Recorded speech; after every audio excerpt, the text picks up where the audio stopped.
All right, so let's get right to it in this higher state of consciousness thing. I was looking in on Felix, reading some stuff on the Eighth Circuit model. Hi, I'm Felix's higher self. I don't even want to get into what that means. Um, we need the light on, or the background gets weird. That's right.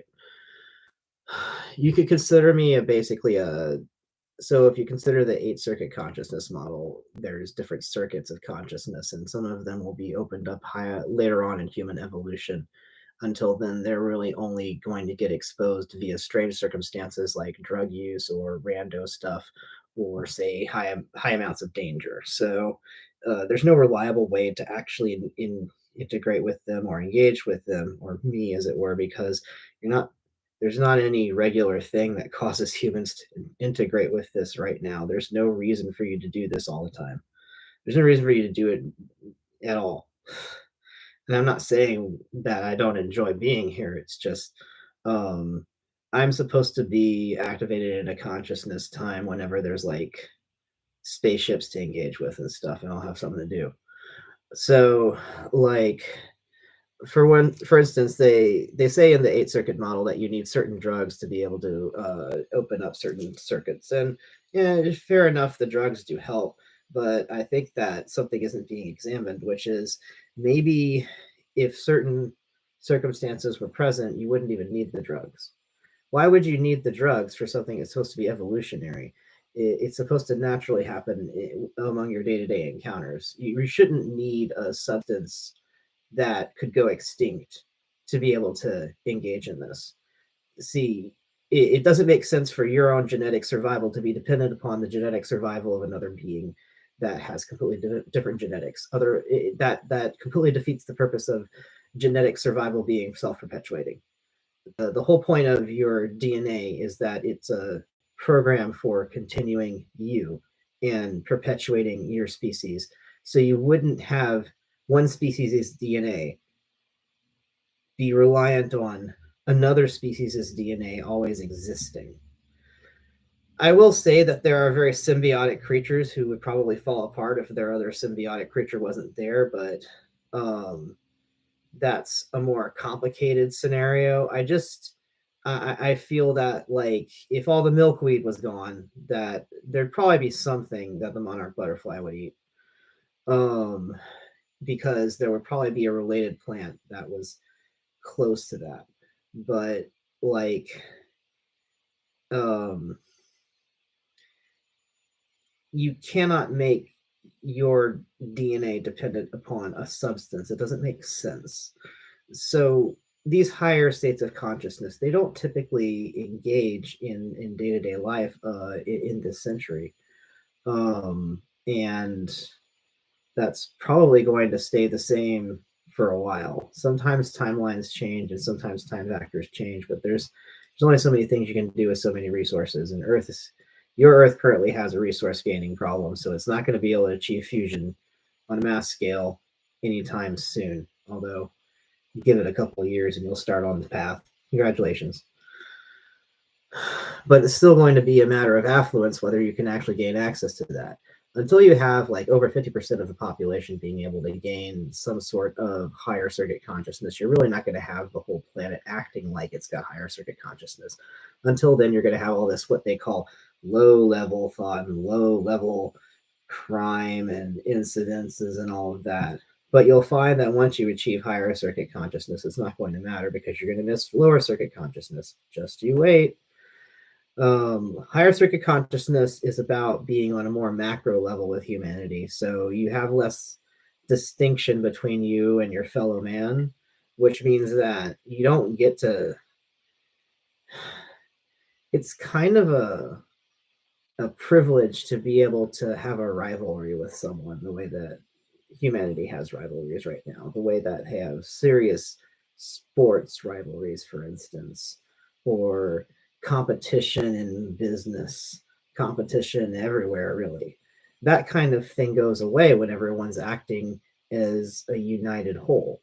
And that kind of competition can drive a lot of creativity and also a lot of very interesting evolutionary mechanisms to come out to play. The thing is that its stage in humanity is in your stage of humanity. Like, I'm not going to say that all the war is fine. No one thinks war is fine, but it would be very hard to evaluate the wars as avoidable. You've got resource problems. No one can blame you for that. We have a cat. So the higher circuit consciousnesses, I saw something that the eighth circuit of consciousness is the jackpot, the spiritual jackpot, and I disagree so much because it's I don't understand how you think you're going to live there. Um, you in this day and age, you have to actually be there for your fellow humans, and that means that you're not going to be constantly living in all times at once. By the way, you are constantly living in all times at once. That's already happening. You don't have to make anything happen. It just happens on its own. The eighth circuit is where you gain awareness of all those at once. But why would you need that all the time?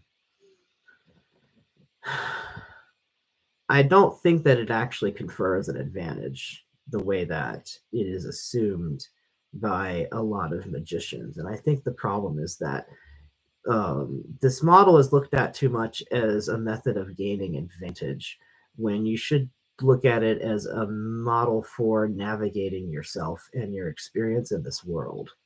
It's not about trying to find some loophole that allows you to wall clip through the level. It's about just having an experience.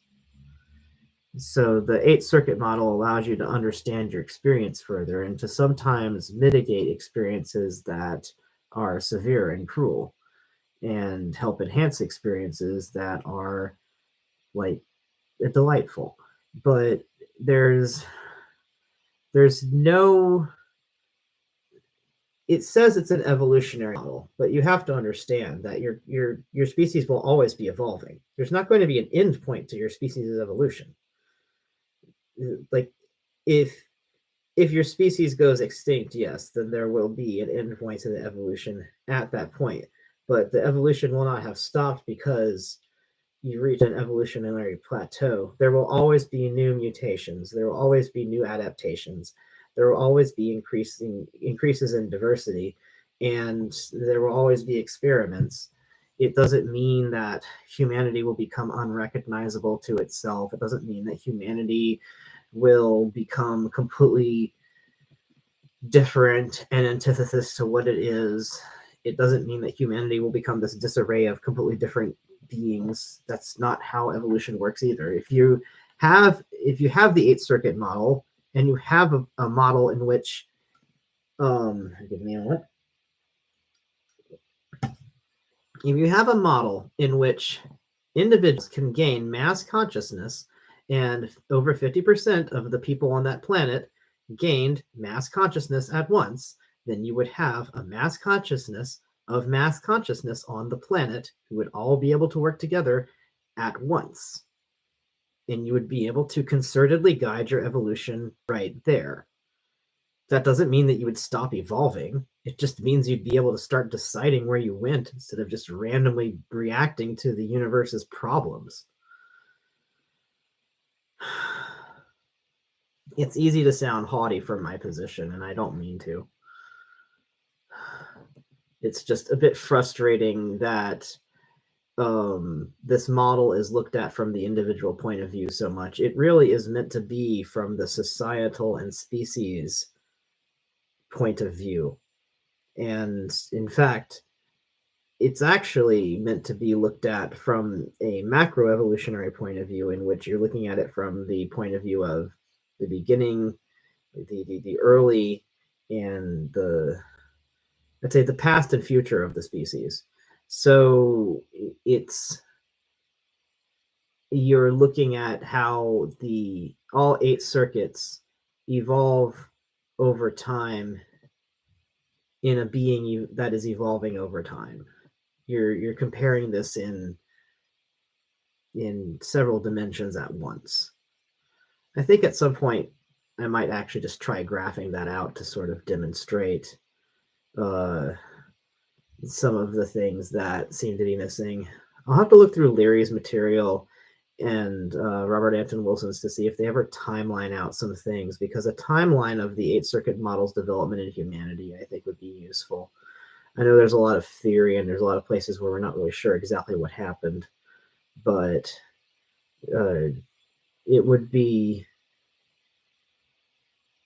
certainly be useful to see the timeline of development instead of having to imagine all of the events in our head. It's really, really difficult. So I have a sleeping cat in my arms, and I think that means that I'm going to be imitating cats soon. But it's been lovely talking on these subjects. I want to sort of clear the palate of anything else. Yes. There's nothing wrong with any circuit in the Eighth Circuit model. I mean, you don't want to be acting on the first circuit all the time, because then you're going to be very reactionary all the time. And there's some very interesting magic you can do with the first circuit, but you shouldn't be overusing it, because, again, very reactionary. And also, you can actually burn out those receptors, and then it's just not going to work. You're going to have to go to the 6th metaprogramming circuit to be able to undo all that. Yes. We've been looking at the 8th circuit model, and I think there's another circuit, kind of a 9th circuit, but a circuit that exists before all the other circuits. I think that the idea that the oral circuit is the first circuit is actually a presumption of humanity, and of particularly humanity from the last 150 years or so. We seem to think that we know when life starts paying attention.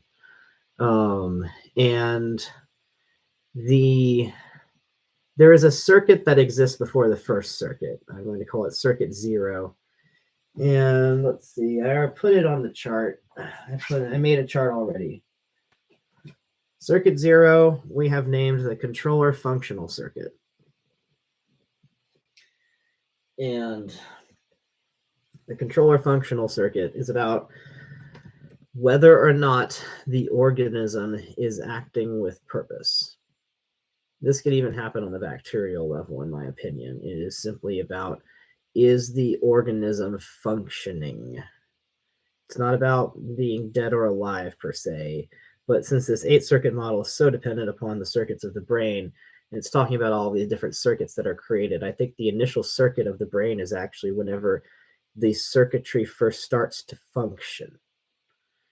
And when the circuitry first starts to function, whatever the environment is like then, I think is an imprint that helps determine what your mental architecture is built like. The initial shape of the tree of the circuitry in your brain, because it is very tree shaped, all of the neurons and such. The initial shape of the tree of neurons in your brain, it's basically shaped by your first impression whenever that circuitry activates.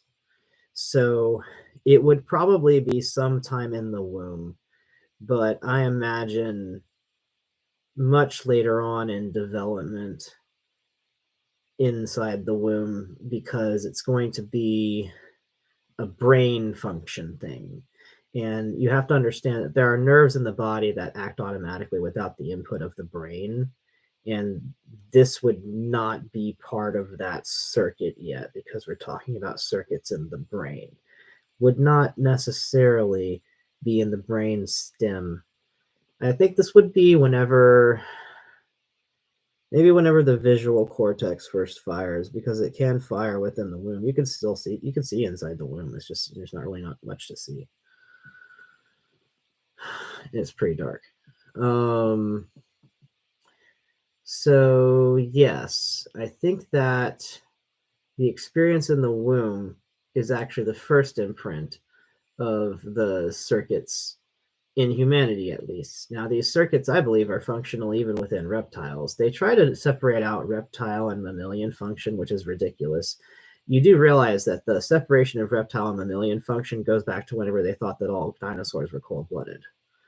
Now that scientists are aware that there are many dinosaurs that were warm-blooded, and that the evolution from dinosaurs to birds was pretty direct because of the warm-blooded nature of dinosaurs, that there's no need to have this separation between the reptile and the mammal brain, because the entire point of having separation between the reptile and the mammal brain was that it was thought that cold-blooded creatures were primitive and evolved differently than warm-blooded creatures who are more advanced. And the idea of the difference between a primitive and an advanced creature was that a primitive creature does not use family functions, does not raise its young, does not actually have emotions, does not is not aware of its circumstances, does not actually prepare, doesn't really have a sort of sentience the way that mammals do.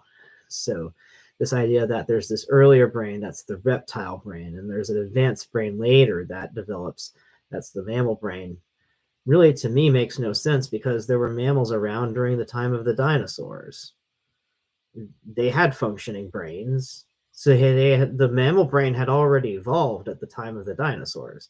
You can't really push that further out. It's there already. So the thing is that there are plenty of reptiles who care for their young. And so because of that, you have to examine the fact that reptiles probably have some sort of emotional makeup. It's just going to be different than human and animal emotional makeup. The idea that they're unfeeling and cold is simply humans' inability to understand reptiles, not an actual scientific measurement or judgment. So you can basically take some of the reptile stuff and include that more in the eight circuit model, or rather, you can take the eight circuit model and, I believe, apply it to reptiles. They should be able to navigate the first circuit just fine. The first circuit doesn't need to be. The first circuit is implied to have to be mammalian because it's supposed to be the impulse to suckle at a teat, which I think is stupid. There, I said it. Sorry, but whenever you've got a mother there to like point you at the thing and make you like nuzzle it and like encourage you like repeatedly to suck on the thing, you do not need a part of your brain that makes you draw towards a boob. That's going to happen regardless. I do realize that imprinting happens and that makes them take a figure and relate to that as a mother or something, but you don't think that your mother is a boob. You think that your mother has a boob. There are other things about her as well. So, um, I think that the focus on lactation and uh, um, I mean, that's pretty much what makes a mammal is lactation. So I think the focus on lactation is unnecessary in the eight circuit model. And I think it's there because their presumption was that what made mammals different when it came to bonding with their young is that they lactate. And so they have this time where they're bonding together. But it does not really look at just other situations where reptiles bond with their young. And um, I think it just was a decision made in ignorance of how reptiles actually function and behave. I don't think Timothy Leary or Robert Anton Wilson were reptile experts, and I honestly think that they far overreached where they needed to be in much of their writing. So I have climbed a little bit back down to Felix, but I'm still kind of a little bit uber, and this kind of helped me get back to where I need to be because I'm just trying to go to bed, to be honest. But what's happening is that I'm having a migraine, and when I have to take my migraine medication, I actually am able to trip into some other circuits of the eight circuit model that you usually aren't able to. For instance, I believe they say that there's certain opioids that will put you into certain circuits in the eighth circuit model. My medication for migraines is not an opioid at all. I'm not actually sure what it is. Um, I think it's a kind of medication that didn't exist whenever Timothy Leary was writing his stuff. So this idea that certain families of drugs can put you into certain circuits, I think that's a druggy thing. Like I don't mean that in a bad way. I just there's like a drug culture thing where like there's this idea that your pharmacist who can figure out all these different drugs will be able to prescribe you a certain medication that'll put you in a certain state of consciousness and give you this certain experience, and that completely ignores the the component in the human that creates this experience. There's a part of you that is guiding this experience to happen and is causing various parts of your experience to unfold. And the drug cannot steer that. The drug can only cause certain chemical parts of your brain to shift to make the conducive towards experiencing this state. And when it comes to drugs like LSD, there is a dramatic enough effect that I can understand how people think that you could only use drugs to achieve certain states of consciousness. But even that state of consciousness is actually, you can obtain that without drugs. It's just that getting there is going to be quite an endeavor. And I want to kind of walk you to this brook and maybe let you think about drinking from it. What if you didn't actually need to achieve a state of consciousness where you were not seeing things that were physically in front of you anymore, and in fact you were seeing something else that was not physically in front of you? What if in fact the state of consciousness where you start seeing things that aren't physically in front of you and they start turning into fractals and the walls start melting and you can't control when it stops? What if that state of consciousness was completely unnecessary for your existence? Because I can tell you that's what one of those states of consciousness is like. I have achieved it, and it was not necessary for my existence. It was only due to my prior training in dealing with mysticism and states of consciousness that I was actually able to avoid a total freak out. But there was a point where I was very, very scared that it was never going to end and I was going to be stuck in that state of consciousness forever. I managed to get out of it by achieving the realization that it didn't matter which of the infinite alternate universes I was staring into. It didn't matter which of the infinite alternate universes I was staring into that I chose to enter. Whichever one I chose to enter would always be the right choice. And that was a very nice state of being to enter into and a very nice realization to have. But the fact that I managed to do that, I think, is largely an accident. And I don't think it's any fault of the drug. So I would not suggest that you try for certain circuits of the eight circuit model, assuming that they are a higher state of consciousness, and assuming that because they're possibly a higher state of consciousness, that means that's a state of consciousness that you need to be attaining more often than the one that you're attaining right now. In our life that we're living in this physical world, our state of consciousness is actually just being present in this physical universe with the spiritual stuff around us, and the physical and spiritual as well. Just being present in the moment and acknowledging what is going on and not being afraid of it. That's the most important state of consciousness that we can achieve in this lifetime. And probably in any lifetime that resembles the way we are living right now. When it comes to your overlife, like experiencing the life of all lives combined, you're technically experiencing that right now. You will always be experiencing it. You will be experiencing it at all times.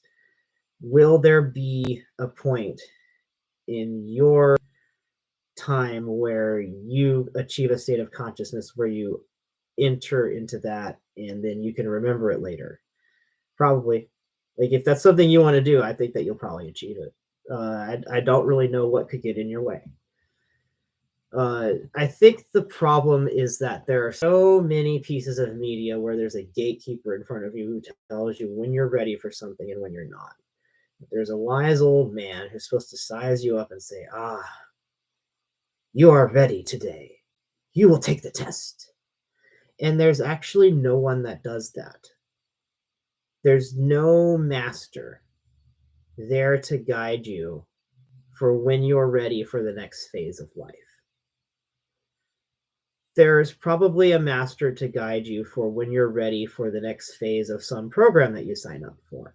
There's probably a master to guide you for whenever it is that you're ready for a new karate belt. And there's probably a master that is there to guide you to do quite a few other things in human society for you right now. But when it comes to when you're ready to take on certain states of consciousness and when you're ready to move spiritually and when you're ready to do things in your life, there is no master that can tell you that. You're the only one who can tell yourself that. And I think that a lot of programs, a lot of religions, and a lot of gurus spend a lot of time getting around admitting that. Eventually, they typically do admit it, but it's usually after you've bought a few classes or books. I don't really like that. Just it's really why I wanted to make this video because I feel that people are being convinced that they need to achieve a higher state of consciousness than they are right now when they really don't, and there's really no point to them doing that. I think that it's actually pretty disadvantageous to be accessing a higher state of consciousness right now. There's a lot of things in this world that need taken care of. And if you want to keep track of your bills and read the mail and know what the weather is outside and know what time it is and all these other things, you cannot be achieving this state of consciousness where you're connecting to thousands of minds at once and knowing all of their thoughts. You can do one of those or the other. You can have you can keep your life going, or you can be all your lives, but you cannot do both at once. I think the biggest takeaway that you should be taking from the eighth circuit model and all the other states of consciousness, when you enter a state of consciousness, you do the same thing as when you enter anything else. You exit the state of consciousness that you were in before.